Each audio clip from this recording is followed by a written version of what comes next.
Yeah, I was glad to have another victory. Certainly to start our home slate with the win is very positive. It was noticeable the support we had today. I liked the energy and the attendance I saw at Scott Stadium. Really noticed the student section, and man, I would love to continue to capitalize on that and play in a manner where our fans keep coming and are engaged at the level they were, especially the first half.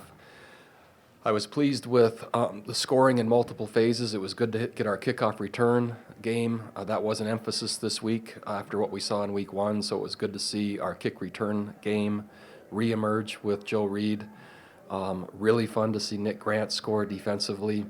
And then I thought there was relative balance offensively when we were moving the ball and moving it effectively. Uncharacteristically, Bryce had a couple of turnovers. And if there is a time to have those, now is that time prior to us getting into the rest of ACC play. Our defense adjusted and played really well in relation to a very challenging scheme and had to work extra to be prepared. And then we saw and had a chance to evaluate quite a few of our depth players, which to do well in our league from beginning to end, they're going to need to have a role. So I liked what I saw from Brennan Armstrong at quarterback. I liked what I saw from Mike Hollins at running back. I didn't see a defensive standout to just say, man, I really liked that player. I'll have to look more specifically at the film. But overall, a good win and a great personnel assessment tool in going forward. Start with Jeff. In your coaching career, have you had a return man been as big a threat as Joe Reid is? I haven't. Joe is the best kick returner that I've had a chance to coach, and man, he's got amazing speed and he just has a knack and a great vision, and is very dynamic. I was surprised that the ball was kicked to him. We were hopeful that it would be, and we thought William and Mary was very aggressive on their kick return, and we were impressed with them. On their kick coverage from week one, and thought they had strong culture and were really aggressive. So our intent was then to run around them and come to the field, which it was executed well and blocked well.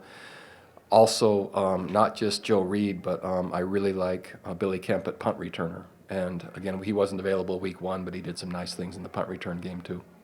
Mike and then Doug. You've talked before about benchmarks for this program or things you want to consistently do.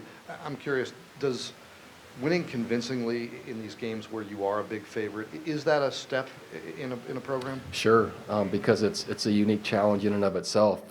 Going on the road to Pitt and all the focus we put in that the entire off season, and to have that success, and then to turn around and play a team that again I think is well coached and a good football team, but just on paper we should win the game. And we should be favored to win the game. And then to play and win convincingly, yeah, it is a challenge and it is a test and reflects maturity and again, experience. And so I take that as a step in the right direction of just being able to adjust from week to week on the different challenges that come our way, and then to do it on a short week.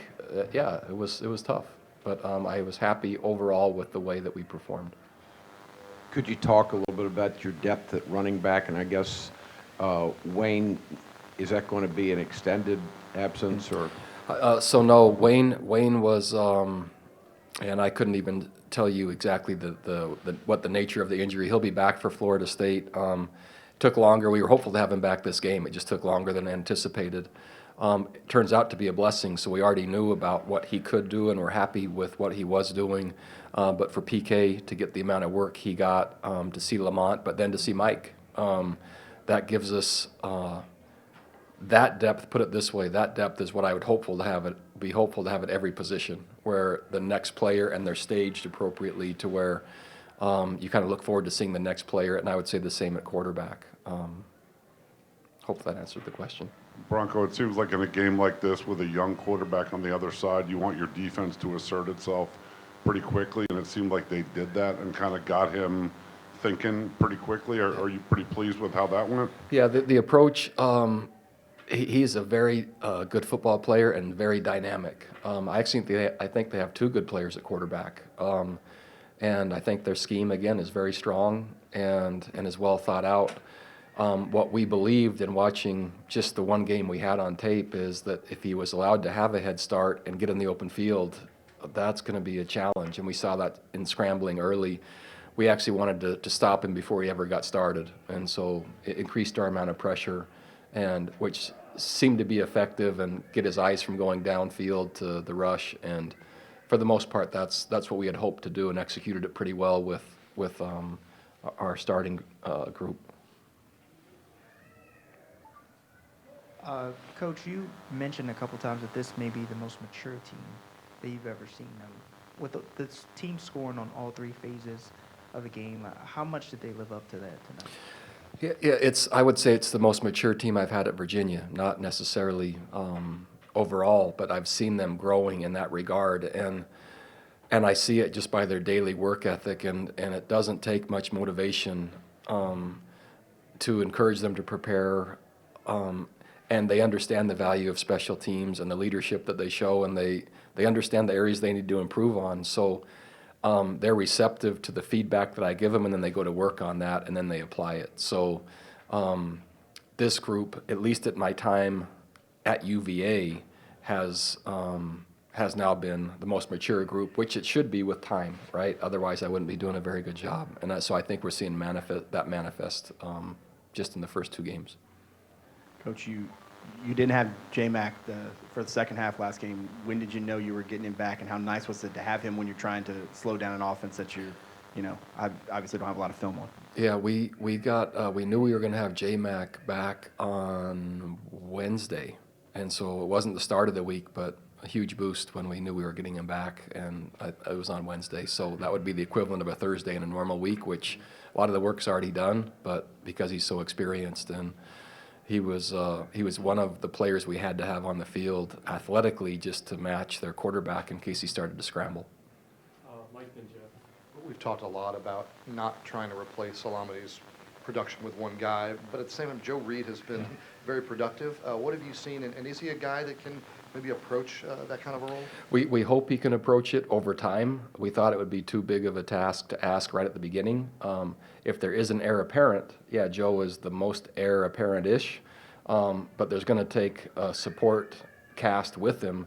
And maybe by the end, or maybe by some point in the season, those numbers might look the same. But we have a pretty strong supporting cast now in addition. And you can see Chapman starting to emerge. Obviously, you've seen Hassis, Terrell Jana, and then Billy and Tavares now. So, and then that's before Dontavian Wicks, who will be emerging. So I like the depth we have at wideout. I like the depth we have at running back. I like the depth we have at quarterback. We're still working on the offensive front, and then defensively, I can't comment yet. I think we need more depth in our secondary from my first take tonight. And if you don't mind sharing, you looked like you had a fairly long handshake with Coach London. Would you share what was Sure. I'm just impressed with Mike London as a person. I always have been. We had a really nice conversation before the game, and his values and my values align very well. And I find a lot in common with him, and I respect the job he does, but I also I like who he is, and I like his values, and I would love to see him have success because of what he represents. And again, I don't know Mike well, but I know him well enough in the world of college football, to say, yeah, he's someone that I admire and respect. We got our last question from Jeff. Chapman did not come here with a big body of work from Arizona State. Was it a leap of faith on the staff's part at all, or were you confident just because of what Bryce had said and Grizz? Yeah, so the leap of faith was reduced to just a small step of faith. So my first graduate assistant, Danny Gonzalez, is the defensive coordinator at Arizona State, and he gave me a report of exactly what he thought Terrell Chapman was. Grizz, who I love and respect as our strength coach, told me the same thing. And then Bryce Perkins, our quarterback, who I love and respect. So there's three sources that basically said the same thing, and thought that he would and could have a great career with us and needed an opportunity. And so with three people that I know and trust, that was an easy choice, and I think it's been great for both of us, both him and us.